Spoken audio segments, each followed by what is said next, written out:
Hello बच्चों।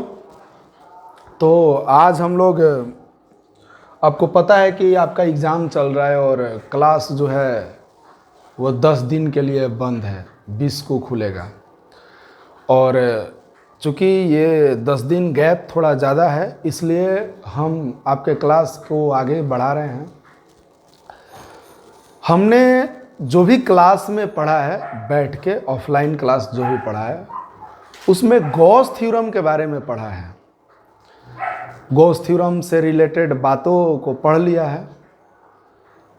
आज से हम लोग जो पढ़ने वाले हैं वो गॉस थ्योरम का अनुप्रयोग पढ़ने वाले हैं। लगभग 5-7 दिन का क्लास है।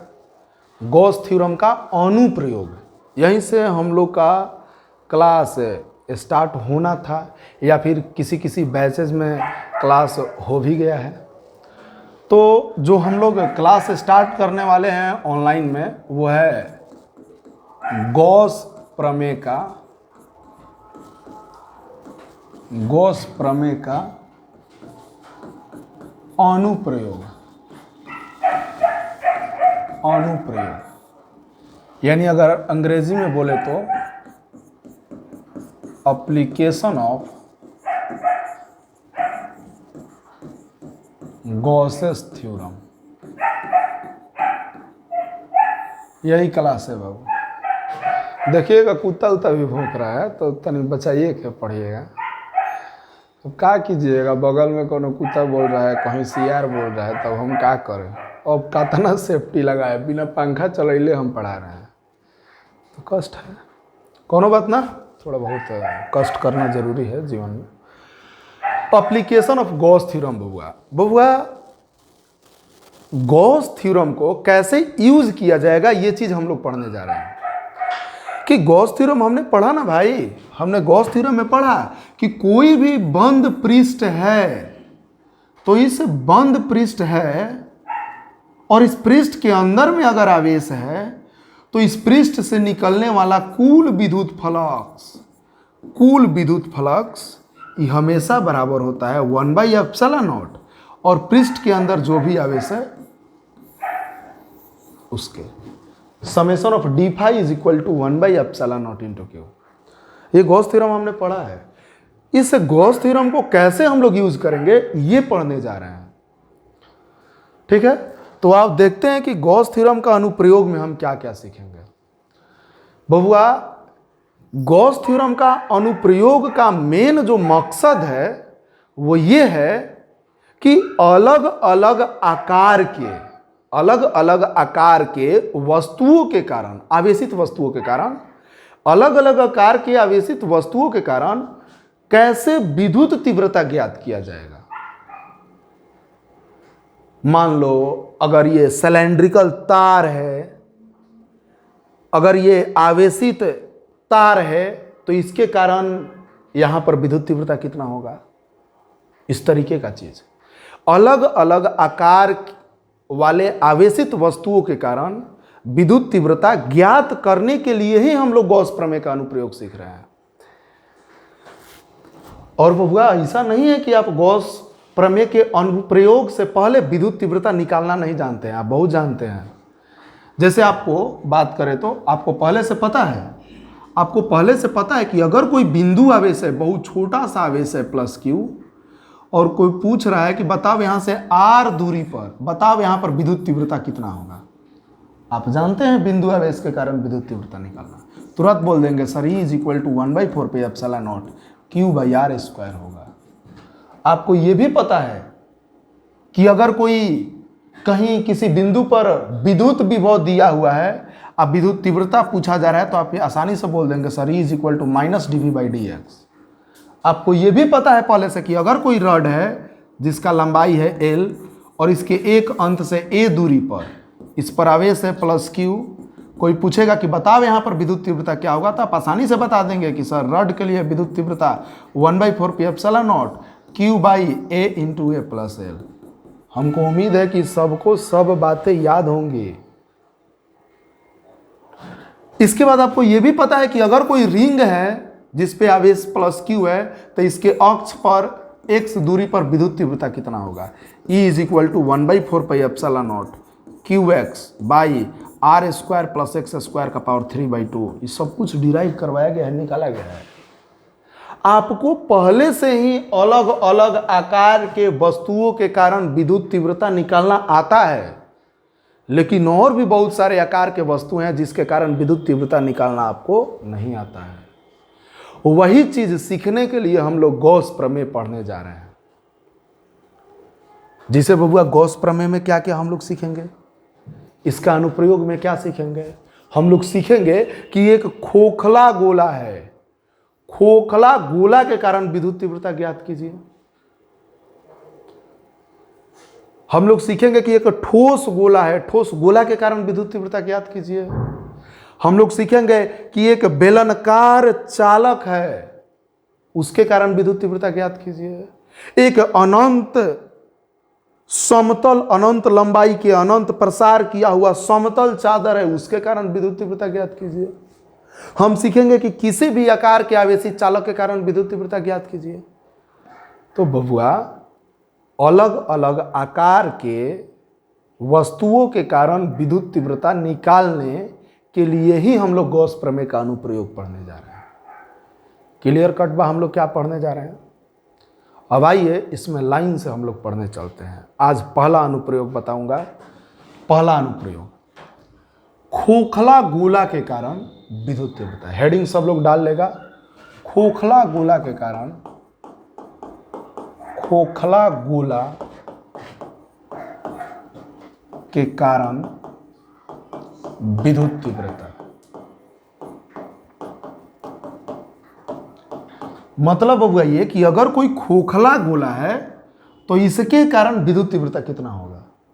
जब भी विद्युत तीव्रता हम लोग निकालने चलेंगे बबुआ 4 केस में निकालेंगे।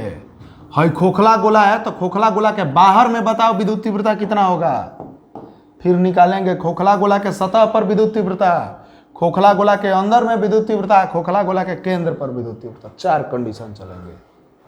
तो पहला हेडिंग डालेंगे खोखला गोला के कारण विद्युत तीव्रता। इसी में केस फर्स्ट, कहां, बाहर, केस फर्स्ट। इसी में केस फर्स्ट लिखेंगे खोखला गोला के बाहर, बाहर विद्युत तीव्रता। माने बबुआ अगर कोई खोखला गोला है तो उस खोखला गोला के बाहरी विद्युत तीव्रता कितना होगा, यही चीज सीखने जा रहा है। तो आइए सीखते हैं। बबुआ ये चीज सब कुछ करने से पहले आपको 2-4 कॉन्सेप्ट की जरूरत है। आपको हम तरीका बताते हैं, ये अनुप्रयोग जो है हम लोग कैसे करेंगे। मतलब गॉस प्रमेय का जितना भी अनुप्रयोग होगा उसमें हम लोग एक प्रोसेस को फॉलो करेंगे, एक रास्ते पर चलेंगे। वो रास्ता कैसे चलेंगे ये चीज आपको सीखना चाहिए।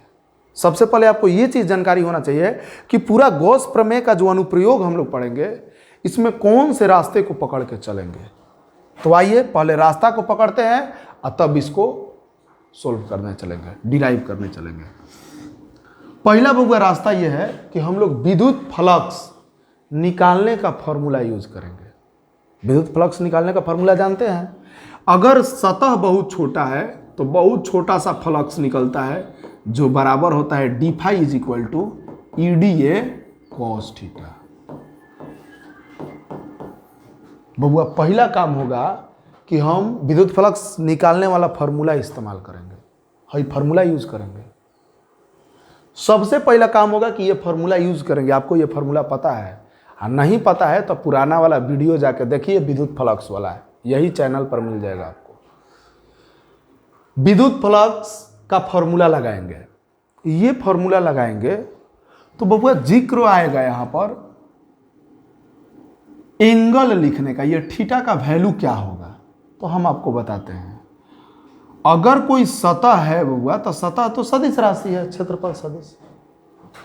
क्षेत्रफल सदिश, छोटा सा सतह जो है, सतह तो क्षेत्रफल तो सदिश राशि होता है, तो इसका कुछ दिशा होता है। तो हमेशा तल के लंबवत होता है।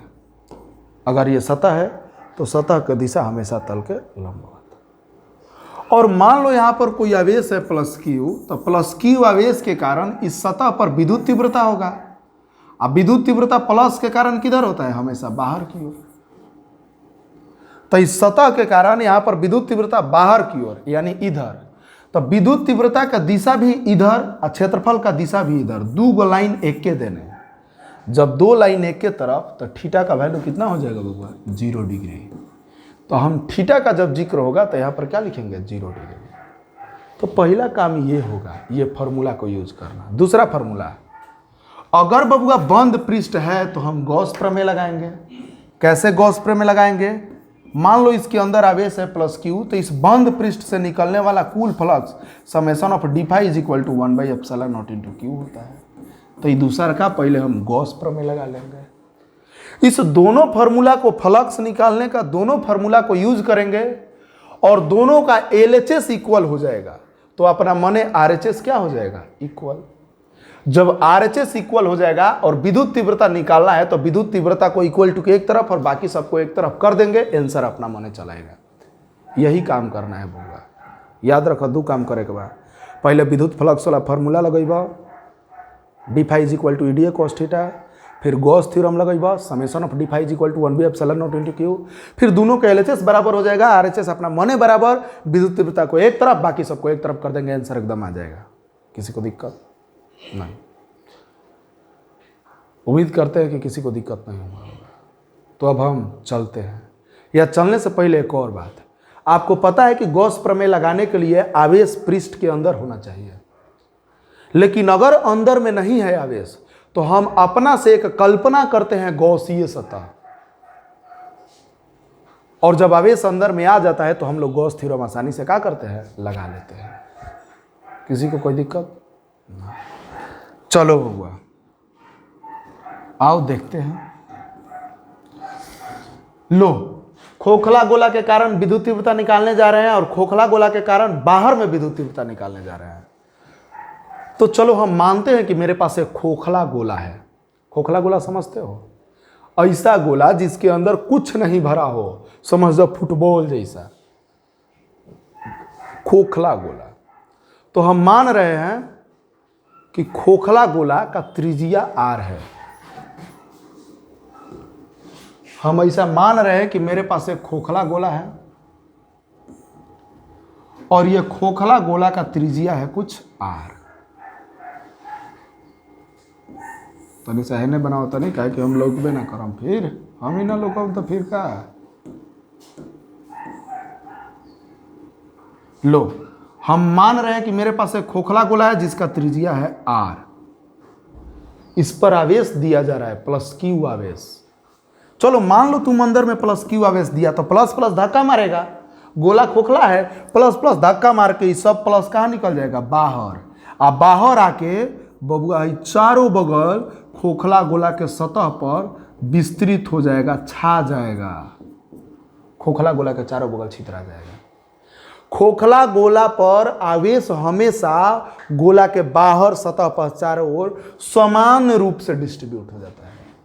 तो हमने माना कि मेरे पास एक खोखला गोला है जिसका त्रिज्या है r और इसके ऊपर प्लस क्यू आवेश स्थित है। अब बबुआ हमसे कहा जा रहा है कि आप इस खोखला गोला से बाहर, खोखला गोला से बाहर r दूरी पर, छोटका r दूरी पर हैजा कोनो बिंदु है, बिंदु P, बताओ कि हैजा विद्युत तीव्रता कितना होगा। यही पूछा जा रहा है कि खोखला गोला है, इसके कारण बाहर में विद्युत तीव्रता बताओ। क्या करे भाई, कैसे निकलेगा? गॉस थ्योरम लगाना पड़ेगा, फ्लक्स वाला फार्मूला गॉस थ्योरम लगाना पड़ेगा, दोनों को इक्वेट करके विद्युत तीव्रता को एक तरफ बाकी सबको एक तरफ करना पड़ेगा। तो नहीं, हमको बताओ क्या गॉस थ्योरम लग सकता है यहाँ पर? बिल्कुल ना सर, आवेश पृष्ठ के बाहर ही है, नहीं लगेगा। जब नहीं लगेगा तो क्या करेंगे? एक काल्पनिक हम लोग सतह खींचेंगे, गॉसीय पृष्ठ खींचेंगे इस प्रकार से कि आवेश इसके अंदर आ जाए। तो हम क्या कर रहे हैं कि छोटके आर को त्रिज्या मानकर एक काल्पनिक गोला खींच दे रहे हैं, गॉसीय पृष्ठ खींच दिए। और ये गॉसीय पृष्ठ हमने इस प्रकार से खींचा कि बिंदु P इसके सतह पर आ जाता है। बिंदु P इसके सतह पर आ गया। अब आसानी से गॉस थ्योरम लगा सकते हैं। एकदम लगा सकते हैं। बबुआ हमको पूरा सतह से निकलने वाला फ्लक्स ज्ञात करना है। हई पूरा गौसीय पृष्ठ से कितना फ्लक्स निकलेगा यही हमको पता करना है। कैसे निकलेगा, इसके लिए दिमाग लगाते हैं। भैया हमको पता करना है कि हई पूरा क्लासरूम में बैठा बच्चा कितना रोटी खाएगा, इसके लिए दिमाग लगाते हैं। लड़का है तो एवरेज 7-8 गो रोटी खाएगा, एगो लड़का मान लो 8 रोटी खाएगा। हम पहले किसी भी तरीका से दिमाग लगा के ये पता कर ले रहे हैं कि क्लास में जितना भी बच्चा बैठा है इसमें से एगो लड़का को गो रोटी खाएगा। जैसे ही पता चल जाएगा कि एगो लड़का 8 गो रोटी खा रहा है, सब एक इतना खा रहा है, तो 20 गो कौ खाएगा, नहीं पता कर सकते हैं। 20 गो लड़का है तो कितना रोटी खाएगा, 160 रोटी खाएगा। तो बबुआ वैसे ही हमको पूरा सतह से निकलने वाला फ्लक्स ज्ञात करना है। तो हम क्या करते हैं कि सतह को बहुत छोटा छोटा भाग में काट देते हैं। एगो छोटका सतह से कितना फ्लक्स निकल रहा है ये किसी भी तरीका से दिमाग लगा के निकाल लेते हैं। और जैसे ही एगो सतह से पता चल जाएगा कि इतना फ्लक्स निकल रहा है तो पूरा के धक्के जोड़ देंगे, पता चल जाएगा कि पूरा सतह से कितना फ्लक्स निकलेगा। यही काम कर रहे हैं। लो हम मानते हैं कि ये बहुत छोटा छोटा सतह से मिलकर बना हुआ है, जिसमें ये एक बहुत छोटा सतह डीए है। डीए सतह को ऐसे है तो बहुत छोटा सा डी है।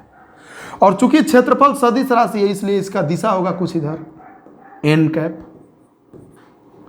और चूंकि यहां पर आवेश है प्लस क्यू, तो प्लस क्यू के कारण है बिंदु पी पर विद्युत तीव्रता भी होगा। प्लस क्यू के कारण बिंदु पी पर विद्युत तीव्रता का दिशा बाहर की ओर मान लेते हैं, बाहर की ओर वेक्टर है, कोनो दिक्कत ना। अब आसानी से फ्लक्स निकाल सकते हैं। चलो हम पहले निकाल रहे हैं कि छोटा सतह डीए से निकलने वाला फ्लक्स। तो हिजा लिखेंगे बबुआ, छोटा सतह डीए से निकलने वाला फ्लक्स। लो छोटी चूंकि सतह डीए से कितना फ्लक्स निकली, फ्लक्स निकाले के फॉर्मूला फाई बराबर ई ए कॉस थीटा। लेकिन सतह बहुत छोटा है, डीए है, इसलिए फ्लक्स भी बहुत छोटा है, D phi. D phi is equal to E D A cos theta. अब बताओ थीटा का वैल्यू कितना हो जाएगा बबुआ एजा। अब देखो तो विद्युत तीव्रता भी इधर, क्षेत्रफल सदिश भी इधर, थीटा का वैल्यू घटा के क्या बोलेंगे सर 0 डिग्री। जब थीटा का वैल्यू 0 डिग्री तो D phi is equal to E into D A cos 0। Cos 0 का वैल्यू बबुआ 1, तो D phi is equal to E into D A. बोलो बबुआ केकरा दिक्कत, कोनो दिक्कत ना। बबुआ है छोटी चूंकि सतह से निकलने वाला फ्लक्स हता ना, तो है पूरा सतह से निकलने वाला फ्लक्स कितना, क्या करना पड़ेगा, जोड़ना पड़ेगा। तो लिखेंगे पूरा सतह से निकलने वाला कुल फ्लक्स। लो पूरा सतह से कितना फ्लक्स निकली, जोड़े के प्रोसेस के या तो इंटीग्रेशन करो ना तो समेशन डालो।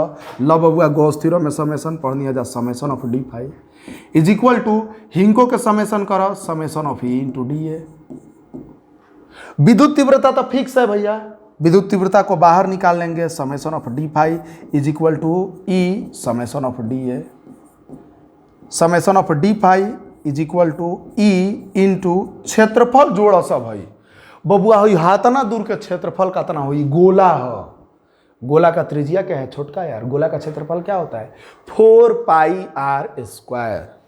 गोला का क्षेत्रफल 4 पाई आर स्क्वायर। तो लिख देंगे तुरंत है 4 pi r square equation first. बोल बबुआ किसी को दिक्कत। पहला फ्लक्स का फॉर्मूला लगा के हमने ये पता कर लिया कि हई पूरे सतह से कुल कितना फ्लक्स गुजरेगा, तो हाथ ना गुजरेगा।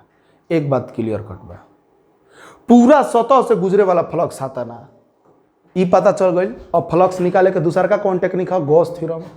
अब गॉस प्रमेय से लो बबुआ, गॉस प्रमेय क्या कहता है, इहो कहता है कि हई बंद पृष्ठ क्या ना गया, हई बंद पृष्ठ से निकले वाला कुल फ्लक्स, हई पूरा बंद पृष्ठ बा, बंद पृष्ठ से निकले वाला कुल फ्लक्स 1/ε0 अंदर में जवन आवेश है ओकरा बराबर होता है। तो लो हई बंद पृष्ठ से निकलने वाला कुल फ्लक्स को अगर समेशन ऑफ डी5 से बोलते हैं तो ये बराबर होता है 1 भी एप्सिलॉन नॉट। हई पृष्ठ के अंदर जो भी आवेश है, बोलो हई बंद पृष्ठ के अंदर कितना आवेश है, प्लस क्यू। इक्वेशन सो बोल बबुआ, किसी को दिक्कत, कोनो दिक्कत ना होके के चाहिए। अब जा देख लो, इक्वेशन 1 में समेशन ऑफ डी पाई है, इक्वेशन 2 में भी समेशन ऑफ डी पाई है। दोनों इक्वेशन का एलएचएस बराबर है तो आरएचएस अपना माने क्या हो जाएगा, बराबर।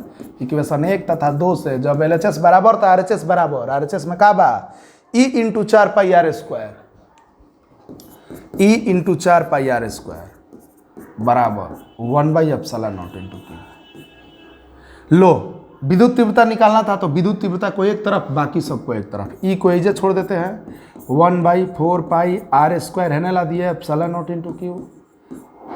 तो लो है बबुआ, एजे है ब्रह्मास्त्र है। बाहर में जो विद्युत तीव्रता होता है, ई बाहर, ई होता है 1/4 pi epsilon not Q by are square. हाँ, ये ब्रह्मास्त्र है वाला। खोखला गोला के कारण बाहर में विद्युत तीव्रता 1/4 pi epsilon not Q by are square होता है। किसी को दिक्कत, कोई भी अगर खोखला गोला है और उसका कारण आप बाहरी में विद्युत तीव्रता निकालोगे आर दूरी पर, तो हतना होगा, निकालने का ये फॉर्मूला होगा 1/4 pi epsilon not Q by are square. उम्मीद करते हैं किसी को दिक्कत नहीं होगा। ऐसा ही बबुआ केस सेकंड पर अगर हम विचार कर ले, केस फर्स्ट हो गया, केस सेकंड बाहर में हो गया। अब सतह पर अगर सतह का बात करें, केस सेकंड, खोखला गोला के सतह पर विद्युत तीव्रता। लो तो बबुआ सतह पता नहीं, देखो तो सोचो सतह पर। लो, अभी तुम एजा विद्युत तीव्रता निकाल रहा था, अब तुमको कहाँ आना है, जैसे घूमते घूमते घूमते घूमते घूमते सतह पर। सुनो, अभी तुम छोटका यार दूरी पर निकाल रहा था, अब एजा निकालना है सतह पर। जैसा ही सतह पर आओगे तो ही छोटका यार केकरा बराबर हो जाएगा, त्रिज्या के बराबर हो जाएगा, एकदम हो जाएगा। सतह पर तुम आ जाओगे तो छोटका यार बराबर बड़का यार, तो जो विद्युत तीव्रता का फॉर्मूला है ई सतह, ये हो जाएगा 1/4 pi epsilon not Q by छोटका आर के जगह पर बड़का आर के स्क्वायर हो गई। चूंकि एक कंडीशन में सबसे मैक्सिमम होता है, क्योंकि आर का वैल्यू सबसे कम है, इसलिए विद्युत तीव्रता सबसे मैक्सिमम। कौन दिक्कत, बड़ा गर्मी लग रहा है, अब इससे ज़्यादा पढ़ाना संभव नहीं है हमसे। ये केस फर्स्ट है। केस सेकंड, 2 बात बता दिए कि खोखला गोला के बाहर में विद्युत तीव्रता 1/4 pi epsilon not Q by छोटका आर स्क्वायर, खोखला गोला के सतह पर 1/4 pi epsilon not Q by बड़का आर स्क्वायर, सतह पर सबसे ज़्यादा होता है। काहे कैसे, अब काल आगे 2 खोखला गोला के अंदर और केंद्र पर, ई काल के लेक्चर में वीडियो अपलोड होगा। बाकी फिलहाल उतने के लिए सतर्क रहे, सावधान रहे, कल मिलेंगे।